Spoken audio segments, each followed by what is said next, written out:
guys, I hope you're all well. Today is a super quick tutorial all about hair and getting that beautiful volume in your hair.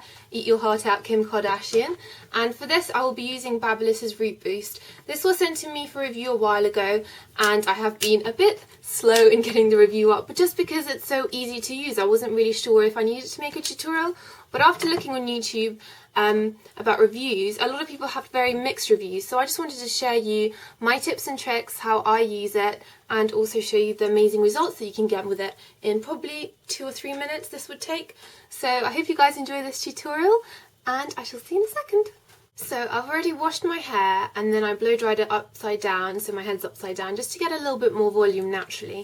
And then I just went over the ends with the big hair from Babyliss, which I have a tutorial on my channel already, so if you want to see how I did that then check it out. But as you can see, it's given a little bit of movement to the ends, and I mostly put it through the ends, not the top, just to smooth out because my hair is quite wavy and curly. So just going through the ends really quickly just gives them a little bit of shape and a little bit of a flick. And now I've just plugged in the Babyliss Root Boost and let that heat up. I leave mine at 170 because I don't want to frazzle the roots. You don't want to damage your hair. I always try and use as few heated tools on my hair as possible, but sometimes for a special occasion like this where I'm just actually going out for a dinner party, I thought it would be worth doing. Especially as at the roots, your hair is really nice, really healthy and silky, but then can you imagine if you used heat on it all the way down? By the time it gets to the ends, especially with long hair like mine, it's going to be frazzled, and if you damage your roots there's really not that much left that you can cut off. So yeah, use it sparingly. So the first thing you want to do with this is make sure your hair's all brushed through. I've already done that. And then just look where your parting is, because if your parting's in the centre, you're welcome to take, up to here and either side the same amount. But as my parting is off centre, I don't want to take a very thin strip here that won't cover the actual crimp. So I'm just going to take about 1.5 inches from here and then slightly low on this side, just to make sure that when I put this back and have styled it over the crimps are not going to show through. So just clip that up. Very sexy. And then you also want to leave some of the front bits out, like these bits here. So I'm just going to add them to the clip, because if you have it too far forward at the front it is going to show through. So what we're going to do is start crimping. This will literally take minutes. It's so quick and simple. I'm just taking a small section just like that, and what I'm going to do is slide the crimper at the root and just clamp down as close to the root as I can. And you do that for about 5 seconds, and then you can see that texture right there. I hope my camera can see it. You can see that really crimped texture. You can do 2 if you want extra. So just where that first crimp finished, I'm going to add the second one. I like to press down quite hard just to make sure it is really crimped and texturized, as I don't want to hold the heat on it for any longer than I have to. And then I think I'm just going to take this bit over actually. And then I'm going to do the next part. Just like this. You can see it's so super easy.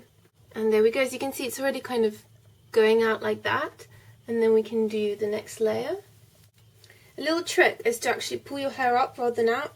That way when it crimps and then you let it go, all the crimps are in the direction going up, and that will just give you a little bit of extra volume. So I'm going to finish off on this side and come back in a second. So once you've done one side, as you can see, there's so much more volume on this side than this side of my hair. Don't touch it, just leave it to cool, and then afterwards you can kind of get your fingers in there and move it all out to create a little bit extra volume. But at first just let it cool in that shape. And I'm going to show you how I do the other side. As usual, just leave the front bit out. You don't want to crimp the front. The kind of texture this crimp actually gives you is very similar to afro hair. So it's just 1 and 2. This is probably the least exciting hair tutorial I've ever done, but I just wanted to show you guys how this product works, because I did look up a few reviews and I got a lot of mixed reviews on YouTube about it. So I wanted to share with you my opinion, and everyone uses things slightly differently, so it's always worth seeing how people are using the products and learning little tips and tricks. Now I don't normally go all the way down, because I don't really need to crimp the bottom. I mean, it's not even if you back comb here, it's not going to lift your hair up at the end, and that's just extra heat that you don't need to use and extra time. So I normally just do 2 layers, that's enough for me. Most of the volume that I want is right at the sides and then at the crown.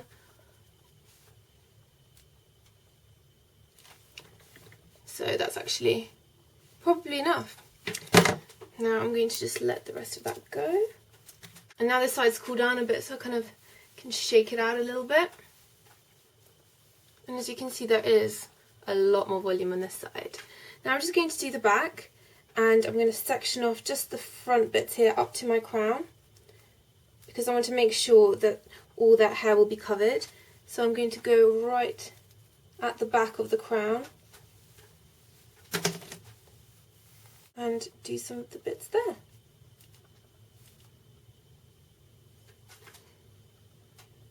Which you can't see.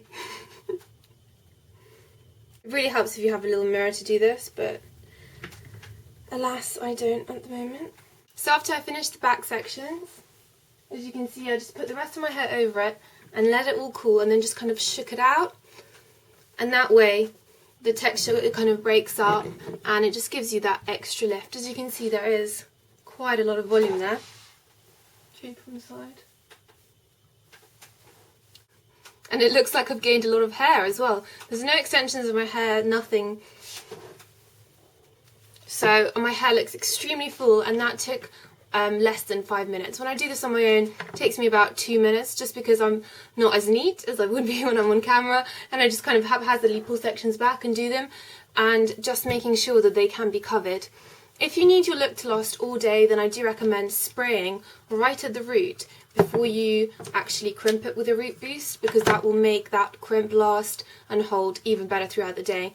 As I'm just going out for dinner, I haven't done that today, but I will finish off a little bit with just an overall spray. So I hope you guys enjoyed this tutorial and you get a chance to try the root boost out. It really is a great product.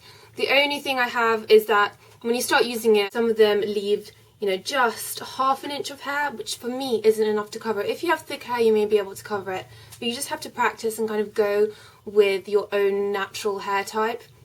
So if you have quite thin hair, then do be careful and do leave 1 inch or 2 inches of hair just to cover the crimps so that you can't see through them. As you can see, you can't see any of them at the moment through mine. So I hope you guys enjoyed this tutorial and get a chance to try it out. Thanks so much for watching, and I shall see you all soon.